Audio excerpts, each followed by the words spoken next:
Program initiated.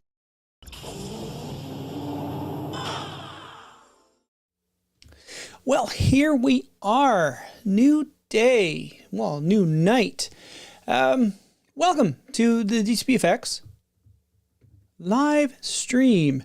I thought it'd be better to move over to Wednesday night because, well, I was doing it 1 p.m. my time, which I'm on the East Coast. I'm in the New York time zone. I'm just north of Toronto. And I would get one person, maybe two people chiming in because I realized that I was doing it at a time that was good for me. So the time that was good for me, was 1 o'clock on Friday because I closed my office at 12. But if you're on the left coast, that was, what was it, 9 a.m.? No, 10 a.m. So, I just thought I'd make it easier. And this is a good time for me because my wife visits her parents every Wednesday night. It's just something that she's done for years, especially with the pandemic and other things, just because she's a very dutiful daughter. We live in the same town, so it makes sense for her to go see her parents whenever she can, and it becomes a nice routine every Wednesday. So I said to her, are you going to keep going to your parents every Wednesday night? And she said, yeah, I'm going to keep going. So I thought, well, Wednesday nights would be a great time. Now, I said it at 7:30 because, we have dinner all over the place. So if I do it at 7:30, I could say 7 o'clock, but then, I got to rush through dinner or something like that because something's going on. We're doing it late because my daughter is working. So I thought 7:30 is a good time. They're out, they're gone, and I'm here and we're doing stuff. So anyway, let's just start this right. So welcome to the DCPFX live stream, and let's do this.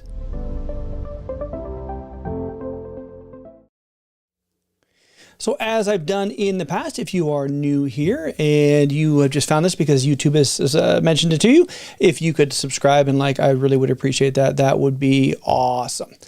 Now, it's funny that I say that because just today, I got a comment on a video I made July 8, 2020. It was a prop I made, something I printed from Earth Final Conflict, which was a cool show. I liked it. Well, I liked the first season. I liked it when it came out, and also nice it was filmed in my backyard. There's so many things I can see in it, especially in the opening, like at the pilot, or the first episode, I guess. They went straight to syndication. Roy Thompson Hall, downtown Toronto, and all these things because I'm well aware of the area. Anyway, it's interesting that more and more things are getting recommended to people. I'm also getting more things internationally. A few more people from Australia and someone down in Brazil and with someone in Austria. So, getting them a little more out there, getting more people seeing things, which is very cool. Anyway, oh, yes, and yes, this is my Star Trek, my Enterprise 1701 glass.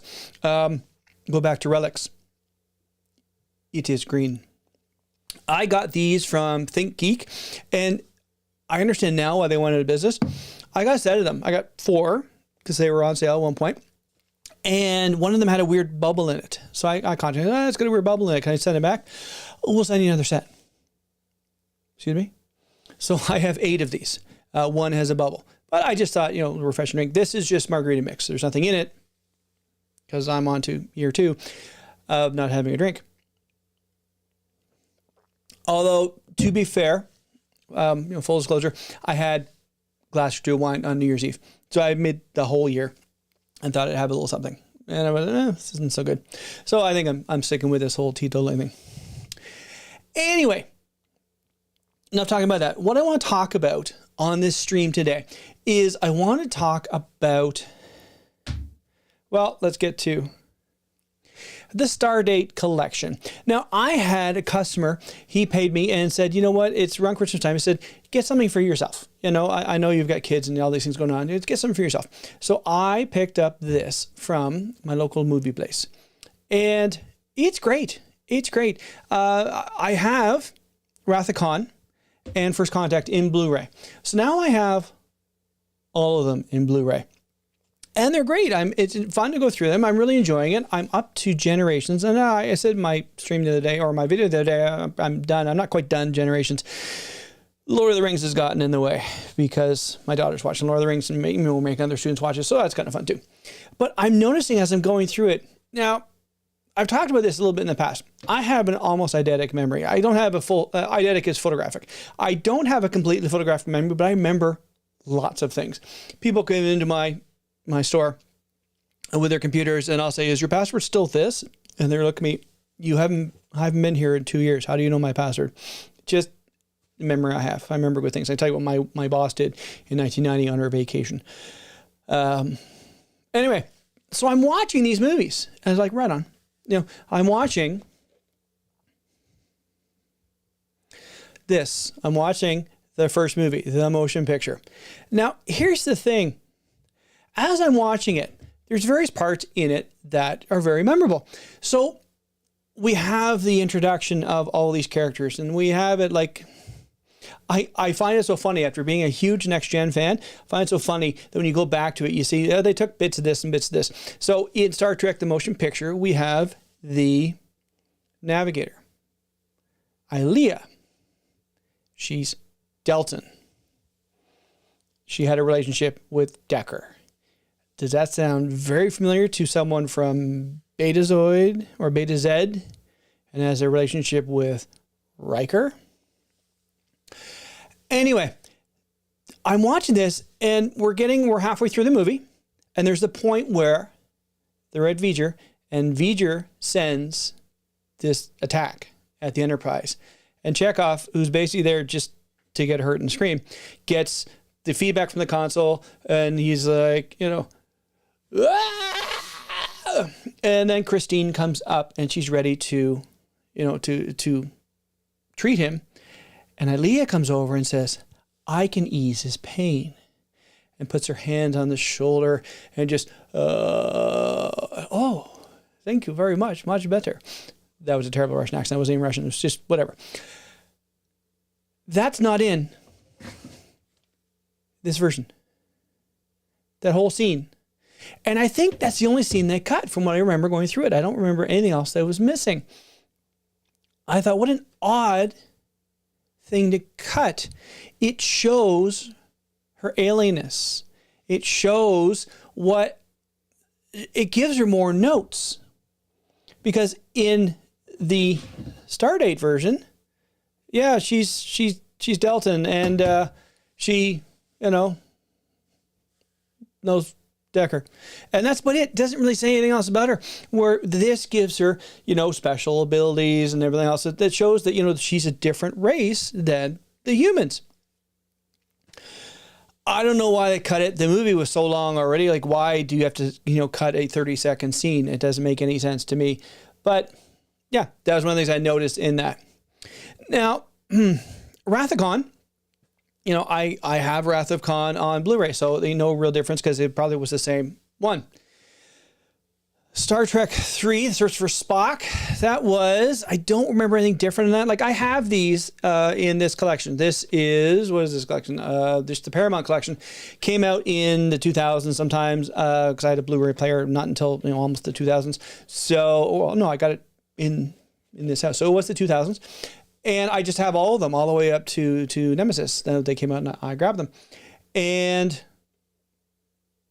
yeah, they were movies I would watch every year. And just because I got into the Stardate collection, I started doing that. But I've seen it enough. For a long time, I followed in the mantra of, the odd movies sucked and the even movies were good. And so I didn't watch it enough. But I really enjoyed motion picture. Search for Spock was all right. And then, you have 4, the one with the whales. And that was always enjoyable. So those are great ones to watch. And then 5, well, the less said about 5, the better. I did a video on that. It's like, well, that was something. And it wasn't very good. But then we get to 6. Now I'm watching it and I'm going, what? There's a whole scene. So we have the undiscovered country. We have all these things. We have the attack. Okay, and by the way, I'm not doing spoilers here because this movie came out 90s. So if you don't know what this is, that's your own darn fault. We have the attack. We have the killing of Gorkon. We have the arrest of Kirk and McCoy. We have them sent to Rura Penthe. Then we have a scene with Rene, I'm going to butcher his name, Odo, Aubergenois, I think, playing Colonel West. There's a whole scene where they go into the president's office and they bring up a flip chart. It goes to show you how, sometimes the technology doesn't quite make it there, because if this movie was made today, it'd be a holographic display and they'd zip through things and it'd be very cool. But they had a flip chart showing how they're going to rescue Kirk and McCoy. Then at the end, we have everyone's at Kittimer, and we're waiting for the president to finish his speech, and then a Klingon gets up and walks away, and Admiral Cartwright is sweating because he knows what's coming, and all these things. And then the Klingon, he cuts a hole, he's about to shoot the president, and Scotty comes along and zaps him with his phaser. In this version, the Klingon falls to his death. You see red blood, not the Pepto-Bismol we established earlier in the movie that the Klingon's blood is. Red blood, and then we go, hold right there, Cartwright. Right to Sulu, stopping Cartwright. There's a whole scene in this version where they come down, and then Michael Dorn as a ancestor. Hang on. Yeah, an ancestor of Worf's is there, and goes, dips his hand in. This is not Klingon blood. And then they pull the mask off. There. It's Colonel West. Another just little throwaway scene, which was a great scene. Here's the problem with it. By taking that out, you take all of the extra bit of more than just Cartwright. There was a whole bunch of people in Starfleet who didn't want the Klingons to survive. It was more than just Cartwright. It was all these other people who were part of it, like Colonel West, were there to make sure that the Klingons didn't survive, so that, the Federation can. And taking that bit out, I think, cheapens the whole thing to the point where you go through the credits. In this, Renee's there. In this, not mentioned. I even went through the scrolling credits. I didn't see him in there at all. They excised him. Now, this is a special collector's edition. Maybe when I first saw this movie, it didn't have it, and I only saw it in this version because that's the version I've been watching every year or twice every year for the last 20 years. So I found that to be really interesting as well. They just took that right out. Odd. But anyway, I am enjoying this, though. I think, even though there's bits missing. Now, I'm sure when we get into the later ones, like I'm in Generations, there's not a problem there. Now, we're at the point now where we have the uniform kerfuffle. So we have it. It's funny to say kerfuffle because I did a German student last year, and we used to make a thing called Kartoffelblät, which is it's a roast dish. So it has, small cocktail sausages, and then you have potatoes and peppers and all that stuff. And I always called it Kafarfafuffle. So now she joked me, yeah, fine, it's Kafarfafuffle. So this kerfuffle. Hi, Sophia. Anyway, we have the uniforms all over the place. Now, on a ship with replicators, Starfleet would say, hey, here's your new uniforms. That's it. It makes no sense the way they did it. So let's put it this way. We start off the movie, on the holodeck. When we get into uniforms, Picard is in his next-gen uniform. He goes to get Sauron after meeting with Data in stellar cartography. They get into their DS9 uniforms. He goes down, he gets into the Nexus, and he's got his DS9 uniform. We get out of the Nexus, we're with Kirk, DS9 uniform, dies, Kirk dies. Again, no spoilers, it came out in the 90s. And Picard is in his DS9 uniform. Then we get to the wreckage of the ship where he finds his family's picture book, TNJ uniform. Pardon? I know what they were trying to do, but could you not have had some continuity here? Like, who was the continuity editor in this movie? It makes no sense. Like I say, it would be very simple. Starfleet goes, here you go, done. That's it. Like, even when we get into First Contact and we have the new uniforms, which I love my First Contact uniform. Well, that's in the picture that was part of this, in my thumbnail. I love my First Contact uniform. It's a great uniform, and I wear it a lot. I'm actually thinking about getting another one so I can actually do all the colors. There's one that I can get from Cozumart that has the ribbons on the sleeves come off, so you have red, and then you can get, it comes with the yellow and the blue, and you just need to put the correct undershirt and you're good to go. I may do that this year, get a new shirt from them. But anyway, First Contact comes out in that's uniforms, and then a DS9, that's uniforms. So they made it really simple. And then it made sense that Voyager didn't, because Voyager was so far away to the Voyager uniforms that, now granted I didn't finish Voyager, maybe they did near the end, but it's like, yeah, we're not wasting resources and warp core power in order to create uniforms for the entire ship. We already have good service uniforms. Go away. We're also 70 light years away, so whatevs. That's one thing that always took many generations. But that is generations. That's not part of this new Stardate edition.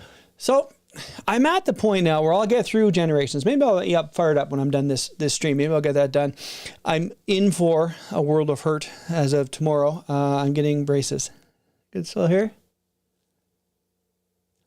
Gonna get that fixed. I had it fixed 40 years ago and it sort of has drifted. I'm getting it again. So I'm going to do that. So I'm going to be, so much. I've already recorded Friday's video because I don't want to, because my mouth is going to be in transition for a little while as it sorts these things out. But I'll get that done. And then I will go on to First Contact, which I love. I love First Contact. It's such a great movie. It is so much fun. And I remember seeing it in theaters. And it was, okay. And immediately we got on the Enterprise. There's a movie, a pilot I really enjoy. I've talked about this in a previous video. Someone actually said, live stream it. They're watching the video. I can't do that online. I can't do that. It's called White Dwarf with Neil McDonough. Now, Neil McDonough, he's on a lot of things. You probably go, oh yeah, that guy. He was on Arrow. He was in Captain America. He was Dum Dum Dugan. He's on lots of different things. He was on a great show called Medical Investigation, which, if you saw House, it came out 2 years before House, and it was House. The company who made it, basically it's doctors and they find this thing like a pandemic or something and they figure out how to get back. So they did that. It lasted one season and he was the lead. And then when they brought House out, they said, well, we're getting ready for House. And someone said, do you ever see the show Medical Investigations? And well, no. Yeah, no one did. We are just taking the concept and doing it over again. Anyway, he was great in this movie called White Dwarf. He played this really kind of snarky med student who's off on a far, far planet called Rusta. And he's a great little thing. It was a pilot for a series, never got picked up. It was him. It was Paul Winchell. A few other characters. It was a great thing. It just never took off. But he's there in Star Trek First Contact. He plays Lieutenant Hawk, and it just broke my heart when he's Borgified. Oh, he was so great. He was just a great little background character. He was fantastic. He was navigator, and he was doing all these things. He was fantastic, and then he's helping in the spacewalk, and he gets taken over. And darn, oh man, ugh. But I love First Contact. Insurrection, yeah, Picard would never do that. He's a Starfleet man. He bent rules all the time. He wouldn't, do that to them and fight and everything else. And then Nemesis. Nemesis is okay. I wish maybe I'll find out if they kept the last scene, which is so funny. It's not in my copy, but it's a great little thing. If you haven't seen it, check it out on YouTube. It's fantastic. Riker is moving off to his own ship, and the new number one for Picard says, anything you tell me about the captain? And Riker goes, yeah, be familiar. He loves that. So he leaves, and Worf's like, and he knew number one is there talking to Picard. She says, number one, join me for dinner. I look forward to it, Jean-Luc. Oh, Captain Riker was messing with me. Great little way. It ends everything off with a little bit of humor. I liked it as a delete scene. I will see if it's on this or not. But I will get through this soon. It is, like I said, is something that I do over the holidays. A little behind on it because of doing other things, like writing my book, which I'm almost done. I have a lot of it written. I'm putting more things into it, pictures, things like that. So it is coming along as well. Never thought I'd ever write a book. So I get for opening my big mouth and say, well, maybe I should write a book on this. Yes, please. Oh, damn it. Now I got to do it. Anyway, so I'll get through these and I'll have some fun. And maybe I'll do another follow-up stream on this down the road saying, all right, I got over halfway through and here's the stuff that disappeared. And then we'll go through that half and okay, First Contact had everything, Generations had everything, Insurrection had everything, Nemesis had everything, and we're good to go. We'll see where it goes with that. So, another sip of, what is it? Elderberry and brandy, maybe? Anyway, something brandy. So, at this point, I'm going to wrap this up. It's fun doing these streams. Hopefully, over time, it's going to pick up. I know people watch these afterwards because my analytics tell me that people watch them afterwards. And maybe we'll get some people coming in eventually and we'll have a little discussion, a little conversation. Maybe I'll do something like Serious Star Trek and invite some people in and we'll do something like that as well. But I'm going to wrap this up here. I want to thank everyone for looking at this after the fact. And this is going to be a weekly thing. So it's going to be moving forward Wednesdays at 7:30 EST. So if you want to come in and see live, maybe have a chat with me, I will be here and we will do that. So until then, make sure you if you're out and about and you're on, on the YouTubes and you see things and you see a video pops up for me and it looks like that's happening to more people because I'm getting more and more of my older videos looked at. So YouTube's doing something. If you could like and subscribe, I'd really appreciate that because that helps my channel grow. And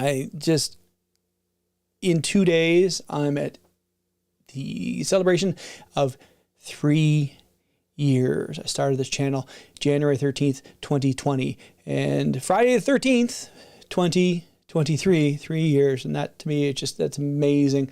Didn't think I'd ever get here because I'm good for a while, but I'm sticking this out. I'm having so much fun. I got some cool prints that are coming.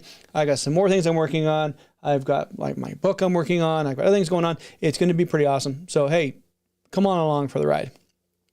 So that is my video for today, my stream for today. I hope everyone is having a great day, and we'll talk to you all later.